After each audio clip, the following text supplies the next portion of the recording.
저는 일반고에 재학 중입니다. 약사를 희망하는데 내신 성적이 좋지 않아서요. 정시로 지원하려고 해도 모의고사 공부에 신경 쓰지 않아 부담이 됩니다. 저는 학종으로 대학에 갈 수 있을까요? 네, 지금 학생 이야기를 들어봤는데요. 학생의 상황을 체크를 해보겠습니다. 일단 학생은 이과 학생이에요. 4등급선이었고 4.45등급 내신 등급이 나왔었고 모의고사 100분위가 45%. 네. 학생부가 20장 나왔네요. 수상은 전체 15개 수상이 있는데요.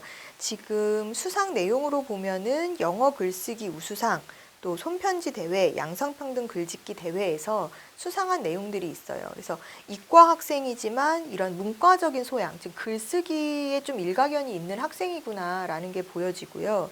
교과 우수상을 중국어에서 탔었습니다.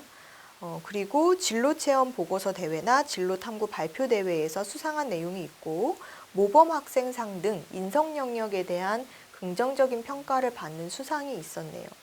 지금 수상 내용으로 이런 학업 성취 또는 학업 역량을 판단을 해본다라고 하면 사실은 학생이 이런 약사를 희망하는 학생이고 이과 학생인데 이과적인 학업 역량을 판단할 수 있는 근거가 되는 수상은 상대적으로 적었어요. 네. 지금 오히려 이제 문과적인 소양, 이과지만 문과적인 소양이 조금 더 두드러지고 인성적인 측면에 좋은 평가, 긍정성이 조금 두드러지는 그런 수상 내용들이라서 사실은 이게 조금 아쉬운 부분이고요.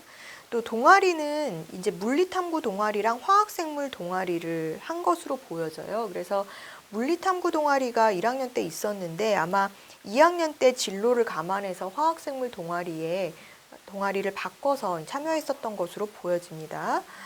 그리고 또 특이한 거는 이 창의체험 진로 활동에 기록되어 있는 진로 활동이 어문 계열 진로 특강이랑 보건의학 계열 진로 특강으로 들어가 있어요. 그래서 어문 계열 진로 특강을 들은 것이 사실 조금 어찌 보면은 학생의 진로 방향에서는 조금 비껴간 부분이 아니었나 싶은데 그런 부분들이 있고 근데 이제 이후에는 보건의학 계열의 진로 특강을 재차 수강했기 때문에 이런 부분이 좀 보완이 되죠. 그래서 지금 학생부를 딱 보면은 이 학생이 1학년 때까지는 사실 문이과로 나뉘기 전까지는 사실 문과적인 성향을 가지고 있었던 학생으로 보여져요.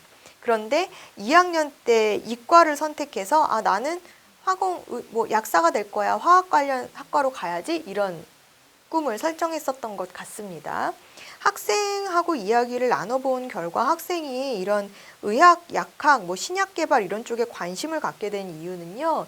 사실은 이제 가족 중에 좀 아픈 분이 계셨던 것 같아요. 그래서 이제 그 치료 과정이나 이런 것들을 보면서 본인이 자연스럽게 신약 연구라든지 신약 개발에 관심을 두게 되었다라고 이야기를 하는데요. 지금 학생의 경우 3학년 1학기 남아있는 이제 3학년 1학기 부분 2학년 때까지는 사실 뚜렷하게 이런 신약 개발 약학 관련 계열로 간다라고 했을 때는 그렇게 의미 있게 쓰일 수 있는 내용이 많지는 않습니다. 그래서 남은 학기 동안 그 부분을 어떻게 더 채워서 보강할 수 있을지를 고민해야 될 것 같아요. 또 이제 봉사 시간은 92시간 정도 했기 때문에 봉사 시간도 조금 더 채워주는 게 좋겠죠. 학생의 성적을 분석한 결과 학생은 수시, 정시 지원을 가정했을 때 정시보다는 지금 수시가 조금 유리한 것처럼 보입니다. 왜냐하면 모의고사 100분위가 모의고사 준비를 안 했다고 하지만 모의고사 100분위가 굉장히 낮은 편이어서 사실 정시로 가는 것보다는 어쨌든 수시 지원 전략을 합격할 수 있도록 세워야 하는데요. 만약에 이 학생이 지금 수상한 것으로 보면은 사실 글쓰기에 좀 일가견이 있고 글쓰기를 좀 잘하는 문과적인 성향을 가지고 있는 학생이잖아요. 그래서 논술 준비가 된다라고 하면은 또 서울권 대학을 준비하고 싶다라고 하면 논술 전형으로 산양할 수 있는 부분이 있는데 적성고사는 현재 모의고사 성적으로 보아서 오히려 논술고사 준비가 이 학생에게는 더 유리하지 않을까 싶어요.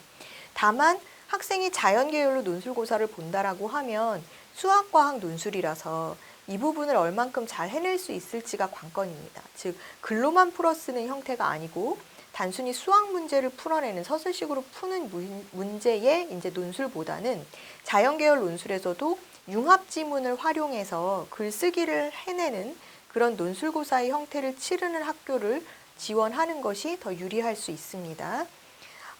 논술 전형이 수능 최저가 있는 경우가 많기 때문에 최대한 수능 최저를 맞춰줄 수 있도록 해야 되는데 사실 현재 모의고사 성적으로는 수능 최저를 맞추기가 좀 어려운 상황이에요.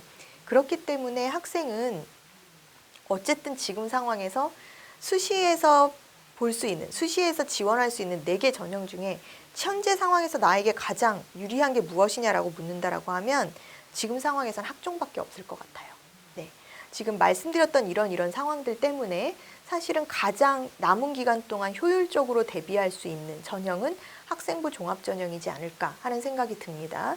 그래서 학생은 남은 시간 동안에 최대한 이런 학생부 기록 내용을 전공과 관련한 내용으로 좀 어필할 수 있도록 노력을 해야 될 것 같고요. 학생부 종합과 교과 전형의 2가지 지원 방법을 세웠을 때 지금 현재 이제 충북이나 강원 지역 거점 대학들을 생각을 해볼 수 있을 것 같고요. 이 2개 중에서 만약에 내가 지역 인재를 노릴 수 있는 전형이 있다라고 하면 도전해 보는데 사실 지금 현재 학생 상황은 지역 인재보다는 그냥 일반 전형 쪽 지원이 더 유리할 수도 있겠다 싶어요. 왜냐하면 각 지역 거점의 국립대학들의 지역 인재 전형은 그 지역에서 상대적으로 내신이 우수한 학생들이 모이는 전형이기 때문에 그런 부분들도 여러분 감안을 하셔야 될 것 같고요. 약사가 되고 싶은 학생으로 신약연구원을 진로 희망으로 하기 때문에 만약에 내가 학과를 지원한다라고 하면 생명공학과나 화학과 등을 생각해 볼 수 있어요. 1차적으로는. 하지만 이 2개 학과가 사실 합격선이 높은 편이고 경쟁률도 굉장히 높은 편이죠. 의학 계열을 선호하는 또는 의학, 생명, 보건, 약학 이런 쪽을 선호하는 학생들이 최종적으로 추가적으로 선택할 수 있는 학과이기 때문에 사실 경쟁이 좀 센 편입니다. 따라서 내가 지원학과를 조금 더 유리하게 폭넓게 돌리려고 한다라고 하면 진로 희망도 조금은 변경해 두는 것이 좋을 것 같은데요. 지금 의료공학이나 의생명 전반학과 쪽으로 그래서 의료공학, 의료보건, 이런 보건복지 이런 쪽으로까지 좀 선을 넓혀주시는 게 오히려 지원에 더 유리할 수 있다는 거 체크를 해두시고 따라서 그냥 내가 약사 이렇게 구체적인 직업으로 진로 희망을 쓰지 말고 이런 의료, 생명, 보건 계열 이런 식으로 조금 넓혀두는 것이 또 하나의 방법이 될 수 있다라고 보여집니다. 학생의 경우 1, 2학년 학생부 내용이 학업 성취도가 우수한 편이 아니기 때문에 이런 정량적인 내신을 커버할 수 있도록 학생부 세특 기록을 보완해야 되는데요. 현재 세특 기록이 수업 시간에 다양한 발표를 수행했다, 적극적인 자세로 참여했다, 집중력이 있는 학생이다 라는 등 학생의 어떤 수업 태도적인 측면에 강조된 부분이 많고요. 상대적으로 학업 우수성, 학업 역량의 우수성을 보여줄 수 있는 기록은 적은 편이에요. 그래서 남은 기간 동안에 이 부분을 좀 구체화시켜서 적어놓을 수 있도록 해야 합니다. 또한 생명과학 세특 기록도 생명 현상에 호기심이 높다, 탐구심이 돋보인다 등 일반적인 내용으로만 어필이 되어 있는 부분이 있어서 학생이 이런 관련 진로랑 연관된 구체적인 주제 하나를 설정하고 이 부분에 대해서 어떻게 접근하고 어떻게 연구하고 어떻게 이해하고 또 어떻게 발표했으며 이를 통해서 학생의 어떤 성장 부분이 돋보인다라든지 이렇게 좀 구체적인 내용으로 보강할 수 있으면 좋을 것 같아요. 남은 학기 동안 이를 보완할 수 있는 3학년 1학기 아직 남아있는 부분은 사실은 굉장히 큰 비중입니다. 학생부 종합전형에서 동일 비중으로 들어가기 때문에 다른 학년 학기에 맞먹는 그런 비중, 분량이라고 생각하시면 되니까 늦었다고 생각하지 마시고 남은 학기 동안 최대한 기록 내용을 보강해서 학종으로 지원할 수 있는 전략이 지금으로서는 가장 최적의 전략이다라고 보여지고요. 현재 이제 상향할 수 있는 논술, 대학선을 상향할 수 있는 논술 전형도 수학과학 성적이 4등급 선이기 때문에 사실은 수학과학 논술을 정말 열심히 준비하지 않는다라고 하면 안정적인 합격선을 예상하기는 좀 어렵습니다. 수능 최저의 부분도 역시 마찬가지고요. 따라서 남은 기간 동안에는 그냥 학종 대비가 가장 최우선적인 전략이 되어야 한다라고 생각하시면 될 것 같습니다. 이 학생은요, 실제 이런 고민을 안고 와서 지금과 같은 이제 내용으로 이야기를 나눈 후에 실제로 남은 학기 동안 최대한 자신이 진로랑 연관된 활동으로 보강하려고 노력했어요. 사실 3학년 1학기 때는 동아리 활동에 참여하는 일이 거의 없지만 이 학생은 3학년으로서 자기가 진행했었던 이런 생명화학 동아리에서 멘토링 역할을 자처하면서 3학년이지만 동아리 활동에서도 특정한 역할로 본인이 할 수 있는, 아이들에게 전달할 수 있는 간단한 뭐 실험 제안이라든지 이런 것들을 제안을 해서 의미 있는 기록들을 많이 남기려고 노력을 했었고요. 이렇게 연관 진로랑 연관된 주제의 어떤 탐구, 발표 등 수행 과제 또한 차별화되고 구체적인 주제로 기록될 수 있게끔 노력을 했었고, 동아리 창체 자율 진로에서도 더 풍부한 내용이 채워질 수 있도록 계획해서 준비했었고요. 그래서 최종적으로 학생부가 25장으로 마감이 되었어요.